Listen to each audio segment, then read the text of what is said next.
Well, among the brutal demonic lore of Neela, all the Star Guardian drops on PBE, the teasers for the new visual novel, and the accusations that Star Guardian Echo is the worst skin of the last decade, Riot also casually released the trailer for the Ruination book. Now, a lot of you may know that this is Riot's first proper novel, because when it comes to the story about Garen, that was a novella. Simply said, it was a bit shorter. This, however, is much bigger.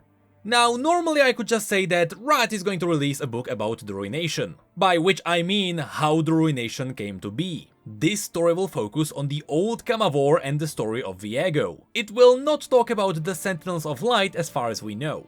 But the trailer revealed some really interesting things, so that's why I wanna dive into it in a whole separate video. So now, without further ado, let's talk about what the trailer showed us, what we can expect from the novel, and what is likely going to be the outcome.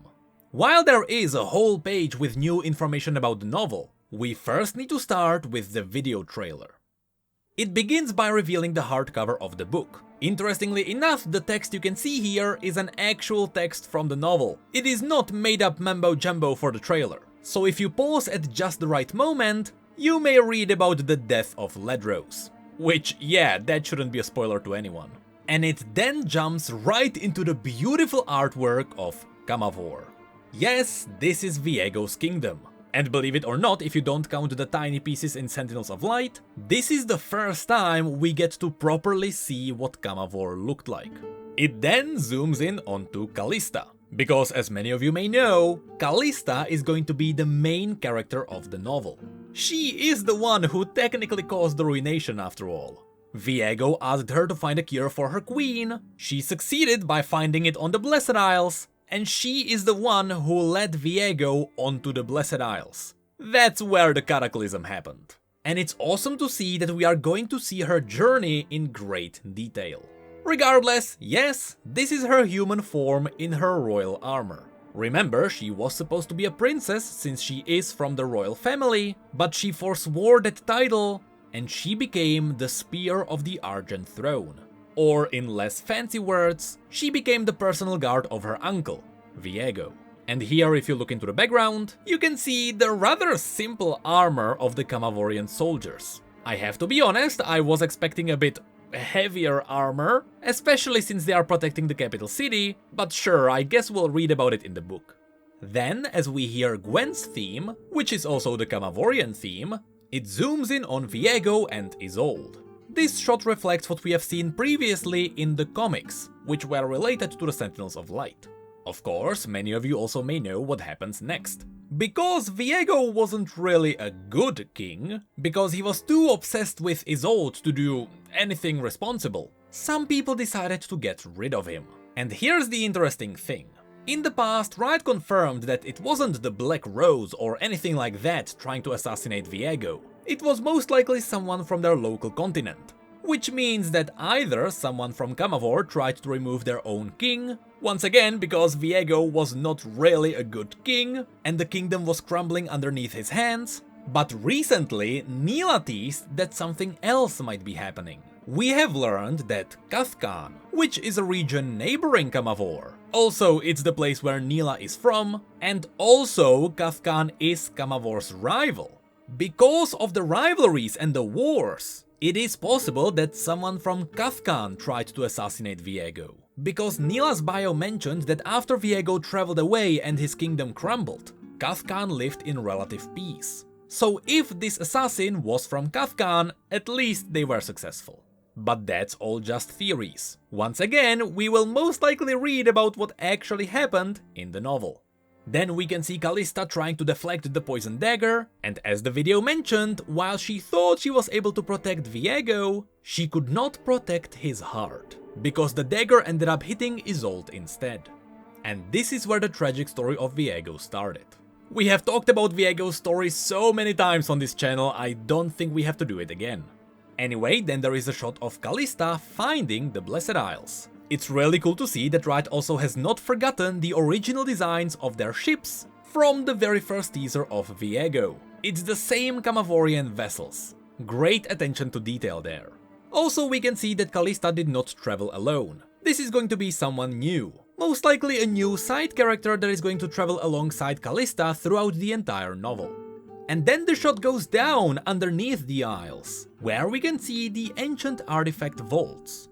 And yes, there we can see Thresh. Now, when it comes to Thresh, it is amazing to see how the community responded. Because yes, at this point, Thresh has about 6 different designs. There is the normal one, there is the updated Ruined King one, there is his human form from the end of the Sentinels of Light, there is his original human form from Realms of Runeterra, there is also the simplified version from all the cinematics, and now there is a new clean-shaven look, which is also a brand new design for Thresh. And that's where the trailer ended. Of course, if you have played the Ruined King game, and also if you remember the Sentinels of Light, you know that the entire Ruination was technically caused by Thresh.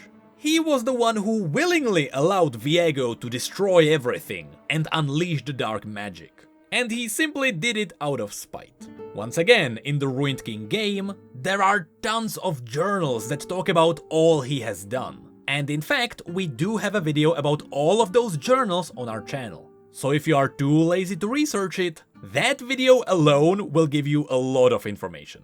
Anyway, besides this trailer, we then have the other interesting part. The actual description on the website. Here we first get an introduction and then we get to the art. Camavor is a brutal land with bloody legacy. Where the Empire's knights go, slaughter follows. Callista seeks to change that. When her young and narcissistic uncle Viego becomes king, she vows to temper his destructive instincts as his loyal, confident advisor and military general. But her plans are thwarted when an assassin's poisoned blade strikes Viego's wife, Isolde, afflicting her with a malady for which there is no cure. As Isolde's condition worsens, Viego descends into madness and grief, threatening to drag Camavor down with him. Callista makes a desperate gambit to save the kingdom. She searches for the long-lost Blessed Isles, rumored to hold the Queen's salvation, if only Callista can find them. But corruption grows in the Blessed Isles capital, where a vengeful warden seeks to ensnare Callista in his cruel machinations. She will be forced to choose between the loyalty to Viego and doing what she knows is right. For even in the face of utter darkness, one noble act can shine a light that saves the world. And after this, we get the art of the main characters. First of all, there is Callista. This is her human form in her royal armor. If I may be honest, this would make an excellent skin. Just like what we got for Gangplank, this would fit really well. And it would be especially awesome if somehow through a code, Riot could give those skins away for free if you get the book. That would be such a cool reward. And also because it seems to be a bit of a recolor, it shouldn't be too costly to develop. Then we have Viego when he was still alive. You can definitely see he has the narcissistic smile. From the Ruined King, we learned that his relationship with Isolde was not ideal. We know it has not been a fairy tale, but we also know that Viego wasn't just purely abusive. Their relationship was described as complicated, and I am really looking forward to learn about it. I'm not gonna be surprised if Viego did some really awful things. And then there is the character that made everyone lose it. Hecarim in his human form. That's right, some people didn't even know that Hecarim was a human. It's just that when the Ruination erupted, he got fused with his horse. That's why he looks the way he does. And yes, if you actually know Hecarim's story, you know how cruel he is. This is pretty much the villain number 3, right besides Viego and Thresh in this story. And again, I wouldn't be surprised if we learned about some of the atrocities he caused. Most of which was pretty much raiding villages for fun. And I'm not talking about raiding villages of their enemies. He would raid any village for fun. And lastly, there is Thresh. Again, you can see that once again this is a brand new shaven design. Also, I shouldn't really call him Thresh. If you played the Ruined King game, you know that he should be called Grail, the Warden of Thresholds. And his notes in that game were so interesting, especially when he was talking about all the weird artifacts that were in the vaults. that I wouldn't be surprised if we learned more about them in the book. Especially some of the artifacts that just decide to murder the other wardens. And also, you'll see that, in the end, Thresh wasn't really that evil. He was just really good at his job, which was learning about how dangerous the artifacts can be. But of course, these four are not the only interesting characters that we are going to get. Since there is Callista, we will also definitely hear about Ledros, her lover who decided to join the military in attempt to protect her. And also, technically speaking, we may also learn about Necrit, the king's advisor. He appeared in the Ruined King game, so he should be there in the book too. Well, that's gonna be interesting to cover.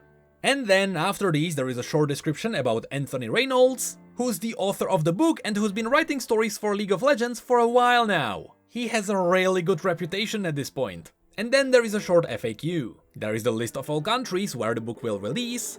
We learn that this story is happening 1,000 years before the Sentinels of Light and before the Ruined King, which, you know, we know because of the timelines. It is also mentioned that there will be a lot of Easter eggs for both fans of League of Legends and the Forge game. So yeah, because the game is quite massive, I'm expecting a lot of talk about Grail, the artifacts he kept there, but also the Vessani. The reason why Ahri traveled to the Shadow Isles in the first place may be there too.